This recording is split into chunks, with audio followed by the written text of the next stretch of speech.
বাণিজ্য কেন্দ্র প্রথম গোয়াতে যায় কবে? 1530 সালে। আর 1535 সালে তারা দিউ দখল করে। দিউ কার কাছ থেকে দখল করে? বাহাদুর শাহ। বাহাদুর শাহ কে ছিলেন? বাহাদুর শাহ কে ছিলেন? আমরা বাহাদুর শাহ বললে কার কথা মনে হয়? মুঘল সম্রাটের কথা মনে হয়। কিন্তু এই বাহাদুর শাহর সাথে দূর দূরান্তে এই বাহাদুর শাহের কোনো সম্পর্ক নেই। তাহলে এই বাহাদুর শাহ কে ছিলেন? গুজরাটের শাসক বাহাদুর শাহ। তার কাছ থেকে কি দখল করে? দিউ। দিউ নিয়ে একটা ছোট্ট ইনফরমেশন মনে রাখবে। ভারতবর্ষের একমাত্র শহর যেখানে 100% সোলার লাইট ইউজ করা হয়। মানে রাতের বেলা তো বটেই, দিনের বেলাতেও মানে এই লাইট ইউজ করাই হয় না। তাহলে এটা পসিবল কোথায়? তুমি বলতে পারো আরামবাগে কি পসিবল? নাকি কলকাতায় পসিবল? পসিবল না। ছোট জায়গা হতে হবে যেখানে রিকোয়ারমেন্ট অনেক কম, সেখানেই পসিবল। যেখানে ইন্ডাস্ট্রি রয়েছে সেখানে প্রচুর বিদ্যুতের চাহিদা, সেখানে সোলার লাইট দিয়ে সেটা চাহিদা পূরণ করা সম্ভব। যায় এটা মনে রাখবে। দিউ হচ্ছে ভারতের একমাত্র শহর যেখানে পুরোটাই 100% সোলার লাইট ইউজ হয়। এরপর একটা ইম্পর্টেন্ট প্রশ্ন পড়ে, আমি একটা এড়িয়ে গেছি, 1528 সাল। কি প্রশ্ন পড়ে? এটা সিডিএল এসেছে। একটা ইতিহাসের প্রশ্ন ছিল, সেটা কি না, বাংলায় কোন ইউরোপীয়রা প্রথম বাণিজ্য কেন্দ্র গড়ে তোলে? তাহলে সেটার অ্যানসার কি? পর্তুগিজ। 1528 সালে তারা কোথায় বাণিজ্য কেন্দ্র গড়ে তোলে?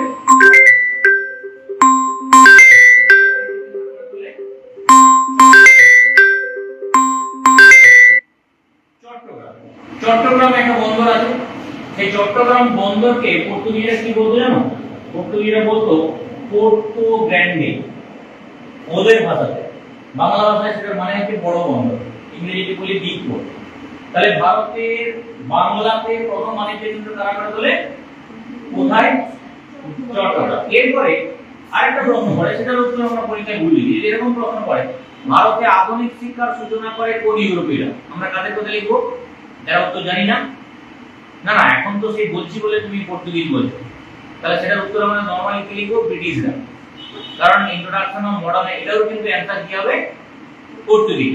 কারণ 1542 সালে তারা কোচিনে একটা ইউনিভার্সিটি তৈরি করে এবং সেটাকেই বলা হয় introduction of modern education in India. এরপর 1559 সালে তারা দখল করে দমন। কি দখল করে? তবে দমন কার কাছ থেকে দখল করেছিল নাম পাওয়া যায়নি, তবে তিনিও গুজরাটের একজন সামন্ত ছিলেন। তাহলে গোয়া, দমন, দিউ তিনটেরই আমরা সাল পেয়ে গেলাম। তবে সাল হিসেবে মনে রাখার জন্য গোয়ার পরে দিউ, তারপরে দমন করতে হবে। গোয়া, দিউ, দমন, কারণ সাল হিসেবে সেটাই আসছে। 1510 সালে গোয়া, 1535 সালে দিউ, 1559 সালে দমন। এরপরে পর্তুগিজের সম্বন্ধে আমরা যেটা মনে রাখবো সেটা হচ্ছে পর্তুগিজের ভারতের শেষ উল্লেখযোগ্য ভাইসরয় কে ছিলেন? তার নাম ছিল জো ডি কাস্ট্রো। কি নাম? জো ডি কাস্ট্রো। এরপর একবারে চলে যাব 1579 সালে। কি না, দুজন পর্তুগিজ সন্ন্যাসী বা ধর্মীয় পণ্ডিত তারা ভারতবর্ষে আসেন। তাদের নাম কি ছিল? ফাদার মনসারেট এবং অ্যাকোয়া ভাইয়া। হঠাৎ করে তারা আসতে গেল কেন? তোমরা যারা আকবর সম্বন্ধে পড়েছো তারা জানো 1575 সালে আকবর ফতেপুর সিক্রিতে একটা ইবাদতখানা তৈরি করেছিল, তাই তো? উদ্দেশ্য কি ছিল? যে বিভিন্ন ধর্মীয় পণ্ডিতদেরকে ডেকে ধর্মীয় আলোচনা শুনে আসলে সব ধর্মের মধ্যে কোন জায়গাটার মিল সেটা খোঁজার চেষ্টা করে। সেখানে তিনি যেমন হিন্দু, যেমন খ্রিস্টান, যেমন জৈন পণ্ডিতদের ডেকেছিলেন, মুসলিমদের তো ডেকেছিলেনই, একই রকম ভাবে তিনি পর্তুগিজের অনুরোধ করেন তারাও যেন তাদের দুজন পণ্ডিতকে ভারতে পাঠান। সেই উদ্দেশ্য নিয়ে তারা ভারতে আসেন। এরপরে 1580 সাল কি হয় না, স্পেন পর্তুগাল দখল করে নেয়। তার মানে কি পর্তুগালের সরকার চেঞ্জ হয়ে গেল। কিন্তু নতুন সরকার মানে স্পেন, তারা ভারতের ব্যাপারে কোনো রকম ইন্টারেস্ট দেখায় না। মানে তখন পর্যন্ত যে সমস্ত পর্তুগিজরা ভারতে রয়ে গিয়েছিল তাদেরকে কোনো রকম ব্যাকআপ দেয়নি তারা। ফলে ধীরে ধীরে পর্তুগিজের প্রাধান্য কমতে থাকে। ইতিমধ্যে বিজয়নগর যারা, তাদের পতন ঘটে, কারণ তারাও আর তাদেরকে সাহায্য করতে পারেনি। পর্তুগিজের নিজের উপর দোষ ছিল, সেই দোষগুলোর কারণে তারাও মুঘল সম্রাটদের সঙ্গে তাদের সম্পর্ক খারাপ হতে শুরু করে। তার একটা কারণ ছিল বিধবাদ ব্যবসা, একটা ছিল জোর করে ধর্মান্তরিত করা, আর সব থেকে বড় দোষ ছিল কি? সেটা ছিল হারমাস। কি ছিল? হারমাস। তোমরা যারা ওই দেশি বিদেশি বাংলাতে পড়েছো না, দেশি শব্দ বিদেশি শব্দ আর পড়েছো নাকি? তৎসমতল আমরা আগে পড়েছি। তাদের মধ্যে এটা একটা বিলেতি শব্দ হারমাত, যেটা একটা পর্তুগিজ শব্দ। হারমাত কথার মানে হচ্ছে জলদস্যুতা। ভালো হোক আর খারাপ হোক, যে কারণে এরা সারা পৃথিবীতে কুখ্যাত ছিল এই কারণে, জলদস্যুতার জন্য। ফলে কি করতো না, তারা তাদের সেই স্ববশত প্রচুর মুঘলদের জাহাজ লুণ্ঠন করতো। তাই ওই মুঘল সম্রাটের সঙ্গে সম্পর্ক খারাপ হতে শুরু করে। ইতিমধ্যে কি হয় না, ভারতে চলে আসে কারে, ডাচরা। তবে ডাচদের সাথে পর্তুগিজদের খুব একটা সম্পর্ক খারাপ হয়নি, কারণ ডাচরা বরাবরই ভারতকে খুব একটা বাণিজ্যের ক্ষেত্রে প্রাধান্য দেয়নি। তারা বেশি প্রাধান্য দিয়েছিল ইন্দোনেশিয়াকে। কিন্তু যখনই ব্রিটিশরা ভারতবর্ষে আসার জন্য তোড়জোড় করে, তখন তারা পর্তুগিজরা বুঝতে পারে এবার আমাদের জায়গাটা নষ্ট হয়ে যাবে। ফলে 1508 সালে যখন ক্যাপ্টেন হকিন্স ইস্ট ইন্ডিয়া কোম্পানির প্রতিনিধি হিসেবে যখন ভারতবর্ষে এসেছিলেন, তখন তাকে বাধা দেওয়ার চেষ্টা করেছিল তারা পর্তুগিজরা। যদিও তাকে বাধা দিতে তারা সফল হয়নি। কিন্তু 1511 সালে ইস্ট ইন্ডিয়া কোম্পানি দক্ষিণ ভারতের মছলিপত্তনমে যখন বাণিজ্যের কেন্দ্র গড়ে তোলার চেষ্টা করে, তাতে বাধা দেয় কারা, পর্তুগিজরা। ফলে তারা সেটা করতে পারে, ফলে তাদের সঙ্গে যুদ্ধ শুরু হয়ে যায়। সেই যুদ্ধে কিন্তু এই পর্তুগিজরা হেরে যায়। আর মুঘল সম্রাটরা তখন সুযোগের অপেক্ষায় ছিল একটা বিকল্পে, কারণ তারা তখন পর্তুগিজরা সহ্য করতে পারছিল না। ফলে তাদের সামনে বিকল্প চলে এলো কারা, ব্রিটিশরা। ফলে দেখা যায় 1611 এবং 1612, এটা 1608 হলো, 1611 এবং 1612 পরপর দুটো যুদ্ধে যখন পর্তুগিজরা হেরে গেল তাদের কাছে, ব্রিটিশদের কাছে, তখন পুরো ক্ষমতাটা ট্রান্সফার হয়ে গেল পর্তুগিজের কাছ থেকে তাদের কাছে, ব্রিটিশদের কাছে। এবং আমরা দেখব 1613 সালে প্রথম ইংরেজরা বাণিজ্য কেন্দ্র গড়ে তোলে কোথায়, সুরাট। সুরাটে সবাই বাণিজ্য কেন্দ্র গড়ে তুলেছিল, ইভেন পর্তুগিজরা গড়ে তুলেছিল 1540 সালে। তাহলে ইংরেজরা কত সালে, 1613 সালে।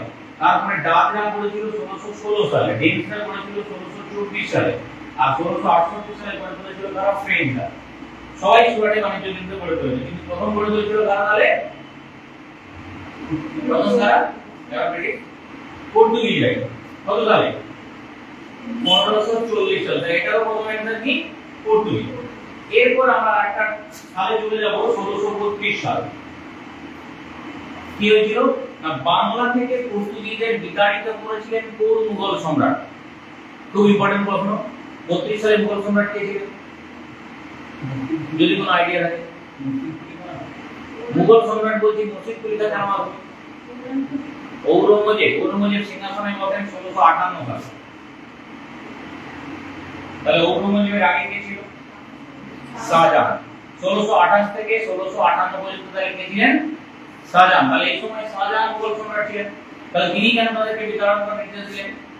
ওই জলদস্যুতা ইত্যাদি নিয়ে তো একটা সমস্যা ছিল। হুগলি নদীর তীরে অবৈধভাবে দুর্গ নির্মাণ করে পর্তুগিজরা বাণিজ্য করছিল, এটা নিয়ে সমস্যা ছিল। সমস্যা আরো বাড়লো কখন না, 1631 সালে মারা গিয়েছিলেন শাহজাহানের অন্যতম পত্নী মমতাজ, যার স্মরণে তৈরি কি তাজমহল। সেই তার দুজন বাদীকে অপহরণ করেছিল তারা, পর্তুগিজরা। তিনি ব্যাপারটা আর মানতে পারেননি। তখন বাংলার যিনি শাসক ছিলেন তার নাম ছিল কি, আসিম আলী। তিনি তাকে নির্দেশ দেন অবিলম্বে ওদেরকে ওখান থেকে বিতাড়িত করেন। তিনি কয়েক মাস অবরোধ করবার পর কয়েক হাজার পর্তুগিজ হত্যা করেন, আর বাকিদেরকে বন্দী করে দিল্লি আগ্রা পাঠিয়ে দেন। তাহলে আমরা এখান থেকে একটা প্রশ্নটা কি মনে রাখবো, বাংলা থেকে পর্তুগিজদের বিতাড়িত করেন কোন মুঘল সম্রাট, শাহজাহান, যিনি তার নিজের কন্যাকে বিবাহ করেছিলেন। তুমি জানো? হ্যাঁ, তার বউ মারা যাওয়ার পর তার কন্যাকে বিবাহ করেন। কন্যার নাম কি? বউটার নাম না তার মেয়েটার নাম? মেয়েটার নাম। বলা হয় তার পত্নী মমতাজের মতো দেখতে ছিলেন তার মেয়ে জাহানারা, যদিও এটা সমস্ত সূত্র দ্বারা সমর্থিত নয়, কিন্তু এই জন্যই বলা হয় তিনি কোন একটা সূত্র থেকে তার কন্যাকে বিয়ে করেছিলেন। কি নাম? এবং তিনি যখন শেষ বয়সে, মানে যখন তাকে বন্দী করেছিল তার ছেলে ঔরঙ্গজেব, তখন তার দায়িত্বে ছিলেন যে ওই জাহানারা। তাকে তুমি কন্যাও বলতে পারো, তার স্ত্রীও বলতে পারো। এরপরে আমরা যেটা পর্তুগিজের সম্বন্ধে মনে রাখবো, তাদের কন্ট্রিবিউশন। তারা ভারতবর্ষে কি কি অবদান রেখে গেছে। সব থেকে বড় কন্ট্রিবিউশন কি, 1556 সালে কি, প্রিন্টিং প্রেস। তাদের ভারতবর্ষে প্রথম ছাপাখানার সূচনা করেছিল তারা, পর্তুগিজরা। কোন জায়গাতে? গোয়াতে। আর এই গোয়া থেকেই 1557 সালে প্রথম যে বইটা বেরিয়েছিল সেটার নাম জেসুইটস অফ গোয়া। কি নাম? এছাড়া আমরা যে আলু খাই, আমরা যে টমেটো খাই, আমরা যে লঙ্কা খাই, আমরা যে ভেষজ উদ্ভিদ নিয়ে পরীক্ষা নিরীক্ষা করি, আমরা যে তামাক খাই, অনেকেই খায়, আমরা খাই না, অনেকেই খায়। যাই হোক, তা এই সবই অবদান কাদের? পর্তুগিজ। আর একটা জিনিস মনে রাখতে হবে, যদি এরকম প্রশ্ন থাকে যে পর্তুগিজের ব্যর্থতার প্রধান কারণ, what was the main reason behind their failure in India? কারণ আলটিমেটলি তারা তো এখানে শেষ পর্যন্ত তাদের জায়গাটা তৈরি করতে পারেনি, যেটা ব্রিটিশরা করে ফেলে। তাহলে তাদের ব্যর্থতার প্রধান কারণ কি তোমরা জানা যুক্ত? পর্তুগিজের ইংরেজের বিরুদ্ধে বা তাদের এখানে ব্যর্থতার প্রধান কারণ এটা হচ্ছে ধর্মের উপর প্রাধান্য দেওয়া। অর্থাৎ বাণিজ্য করতে এসে তারা বাণিজ্যের পরিবর্তে ধর্মের উপর প্রাধান্য দিয়ে ফেলে। ব্রিটিশরাও করেছিল, কিন্তু ব্রিটিশরা বাণিজ্যটাকে বজায় রেখে ধর্মটার বিষয়ে মন দিয়েছিল। তারা কিন্তু ধর্মের উপর বেশি প্রাধান্য দেয়। আর মনে রাখবে, যে দেশ যত বেশি ধর্ম নিয়ে মাতামাতি করবে সেই দেশ তত তাড়াতাড়ি উচ্ছন্নে যাবে। যেটা সব থেকে বড় উদাহরণ হচ্ছে বাংলাদেশ। ধর্ম নিয়ে বেশি মাতামাতি করে, ওদের যে কোনো উন্নতি হয় না সেটা ওরা বোঝে না। ভারতবর্ষেও আছে, কিন্তু সেই অর্থে নয়। এবং এশিয়ান কান্ট্রিগুলো এই জন্য ডেভেলপিং কান্ট্রি বলি আমরা। এশিয়ান কান্ট্রিগুলো এই জন্য এগোতে পারে। এশিয়ার ম্যাক্সিমাম কান্ট্রি হচ্ছে ডেভেলপিং আর আন্ডার ডেভেলপ, মানে উন্নয়নশীল আর অনুন্নত। ডেভেলপ কান্ট্রির মধ্যে ওই শুধু কে আছে? জাপান আছে, আর নেই। চায়নাও ডেভেলপিং কান্ট্রি, আর ইন্ডিয়াও ডেভেলপিং, মানে সেই জায়গাতে এখনো পৌঁছায়নি যেখানে আমেরিকা, ব্রিটেন, জার্মানি পরে চলে গেছে। তার একটা বড় কারণ কিন্তু এটা রিলিজিয়ন। এখানে ধর্মটাকে অনেক সবার আগে রাখা হয়, বাকিগুলোকে পেছনে। আর ইউরোপিয়ান কান্ট্রিগুলোতেও তাদের ধর্ম আছে, কিন্তু তারা ধর্মটাকে পাশাপাশি নিয়ে চলে, সামনে রাখে। তাই এই হচ্ছে আমাদের টোটাল প্রথম যে ইউরোপীয় বণিকরা ভারতবর্ষে আসে তাদের বক্তব্য। তাহলে তাদের কথা বললাম আমরা পর্তুগিজ। তুমি বলো, ভাস্কো দা গামা কতবার ভারতে আসেন? বসে বসে। ভাস্কো দা গামা মোট কতবার ভারতে আসেন? 3 বার। প্রথম ভারতে পর্তুগিজ ভাইসরয় কে ছিলেন?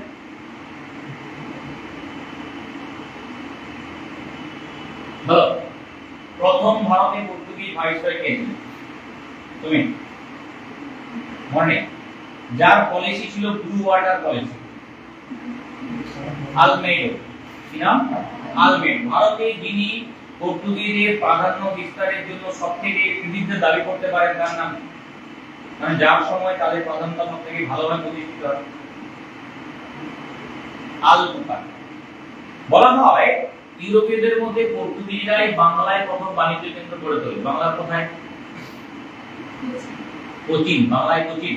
তোমার মনে হয় কোচিন বাংলাতে? গোয়া বাংলায়? চট্টগ্রাম। ভারতে তাদের প্রথম বাণিজ্য কেন্দ্র কোথায় গড়ে ওঠে? কোচিন। তাদের ভারতে হেডকোয়ার্টার কোথায় ছিল? প্রধান বাণিজ্য কেন্দ্র ভারতে? হ্যাঁ, প্রথম তো কোচিনে। প্রধান বাণিজ্য কেন্দ্র কোথায়? গোয়া। গোয়া তারা প্রথম কবে দখল করে? পর্তুগিজরা প্রথম গোয়া কবে দখল করে? ওটা সুগার। গোয়া কবে দখল করে? 1510। গোয়া কবে তাদের হাত ছাড়া হয়? মানে গোয়া কবে পর্তুগিজের কাছ থেকে ভারতের অধীনে আসে? 1908। 38। স্বাধীন হওয়ার পর, ভারত স্বাধীন হওয়ার পর 1961 গোয়া যখন তারা দখল করে, গোয়া কাদের আন্ডারে ছিল? বিজাপুরের আন্ডারে। কোন মুঘল সম্রাট বাংলা থেকে পর্তুগিজদের বিতাড়িত করেন? জাহাঙ্গীর। শাহজাহান। কোন বিষয়টার জন্য পর্তুগিজরা সারা পৃথিবীতে কুখ্যাত ছিল? হ্যাঁ, তাদের কোন একটা কাজকর্মের জন্য তারা সারা পৃথিবীতে কুখ্যাত ছিল। বিখ্যাত তো বলবো না, কুখ্যাত ছিল। জলদস্যুতা। জলদস্যুতা কোন শব্দটা ব্যবহার করা হতো? হারমান। কোন শব্দটা? ভারতে পর্তুগিজের প্রধান অবদান কি ছিল? বাণিজ্য। তুমি? ধর্ম। তুমি? আমি ব্যর্থতার কারণ বলেছি, অবদান বলেছি, কন্ট্রিবিউশন। ভারতের ক্ষেত্রে ভারতীয় জনগণের কাছে তাদের প্রধান অবদান কি ছিল, মানে তারা কি জিনিসটা দিয়ে গেছে যেটা সব থেকে ভারতীয়রা বেশি করে ভারতের উন্নতিতে কাজে লেগেছে? ছাপাখানা। প্রথম ছাপাখানা কোথায় তৈরি করেছিল?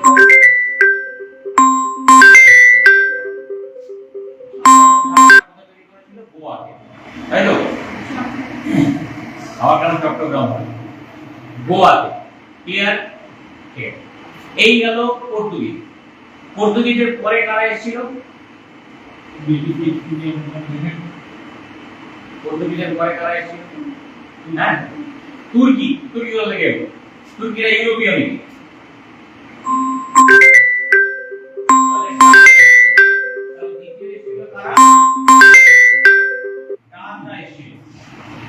মানে আমরা কি বলি? ওলন্দাজ। কোথাকার অধিবাসী? কোথাকার অধিবাসী বলে যখন কোন দেশের মানুষদের ওলন্দাজ বলা হয়?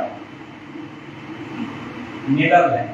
আগে নাম ছিল হল্যান্ড, এখন নাম নেদারল্যান্ড। তাহলে এই প্রথম কোন ডাচ ব্যক্তি যিনি এশিয়াতে এসেছিলেন তার নাম হচ্ছে হাউটম্যান। কি নাম? হাউটম্যান। আর প্রথম যিনি ভারতে আসেন শুধু দেখার জন্য এখানে আদৌ বাণিজ্য করাটা লাভজনক কিনা, তার নাম ছিল লিন্স ছোটেন। কি নাম? লিন্স ছোটেন। এই সব রেকি করা যেটাকে বলা হয়, দেখার পর যখন মনে হলো হ্যাঁ ভারতবর্ষে বাণিজ্য করা লাভজনক, সেখান থেকে তৈরি হলো কোম্পানি। কত সালে তৈরি হলো? 1602 সালে। তাহলে 1602 সালে তৈরি হলো কি? Dutch east India company. মনে রাখবে এটা ওয়ার্ল্ড ফার্স্ট এমএনসি। এমএনসি মানে মাল্টি ন্যাশনাল কোম্পানি।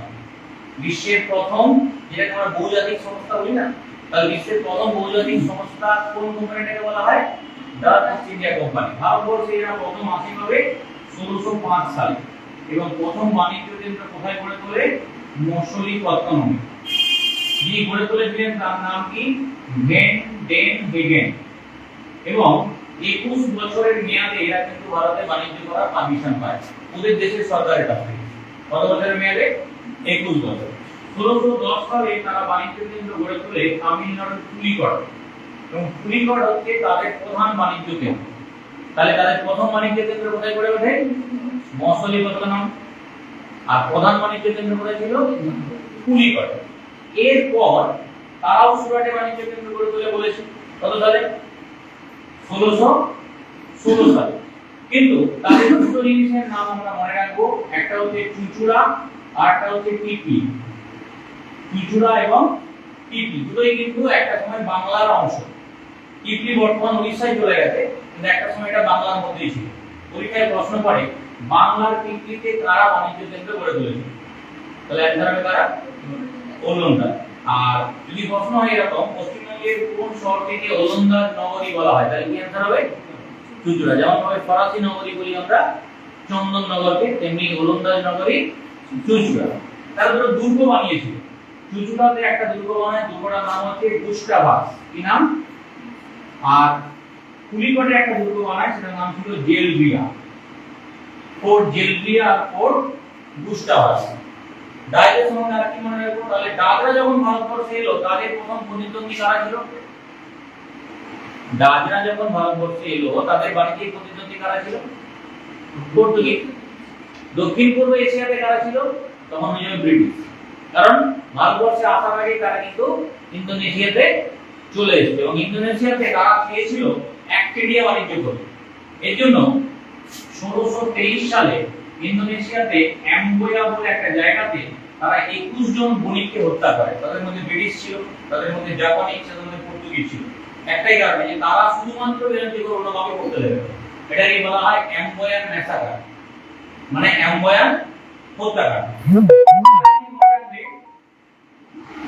কটন। যদি প্রশ্ন হয় ভারতবর্ষ থেকে সবথেকে বেশি কটন রপ্তানি করতে কোন কেন্দ্র বা কোন বাণিজ্য বা মানে বণিক গোষ্ঠী, তার কি আনসার হবে? ডাচ। আর যদি প্রশ্ন হয় টেক্সটাইল, সারা বিশ্ব জুড়ে ভারতীয় টেক্সটাইলের জনপ্রিয়তা বৃদ্ধি করেছিল কারা? এটার আনসার হবে ডাচ, মানে ওলন্দাজ।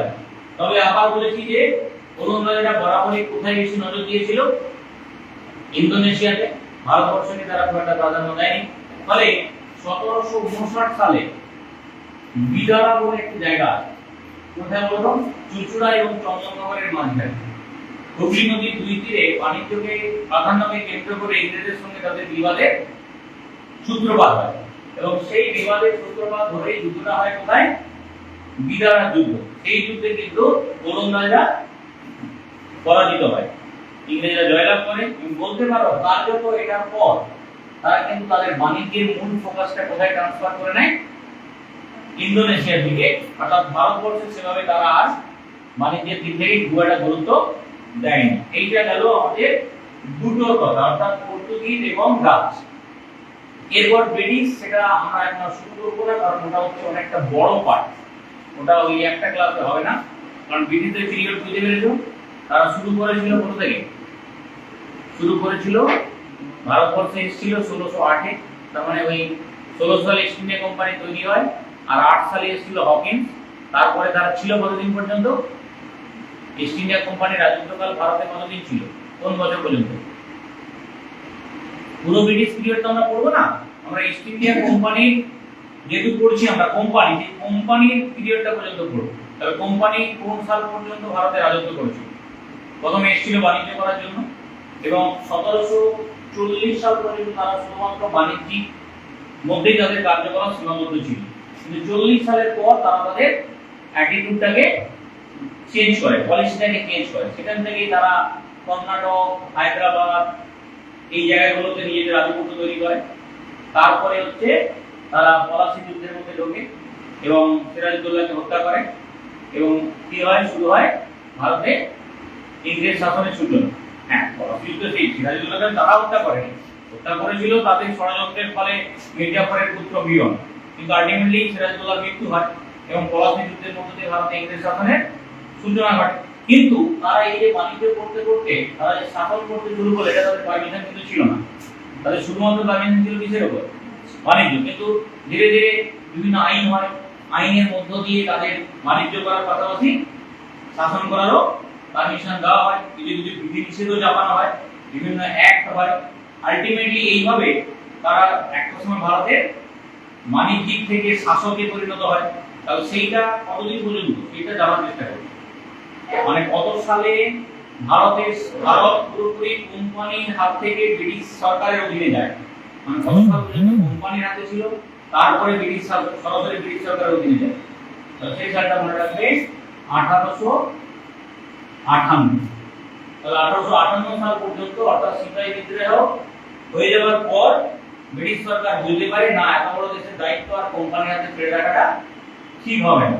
এই জন্য তারা সিদ্ধান্ত নেয় যে কোম্পানির হাত থেকে ক্ষমতাটা কি করা হবে, নিয়ে নেওয়া হবে এবং একটা আইনের মাধ্যমে সরাসরি সেটা চলে যায় ব্রিটিশ রানী, তখন কে ছিলেন? ভিক্টোরিয়া, তার হাতে। এবং এইভাবে দেখা যায় ক্ষমতার হাত বদল হয় এবং 1858 সাল পর্যন্ত কোম্পানি যা যা অ্যাক্টিভিটি ছিল সেইগুলো আমাদের করতে হবে।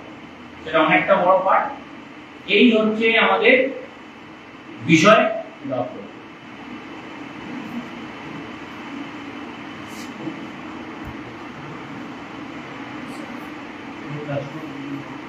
নিচে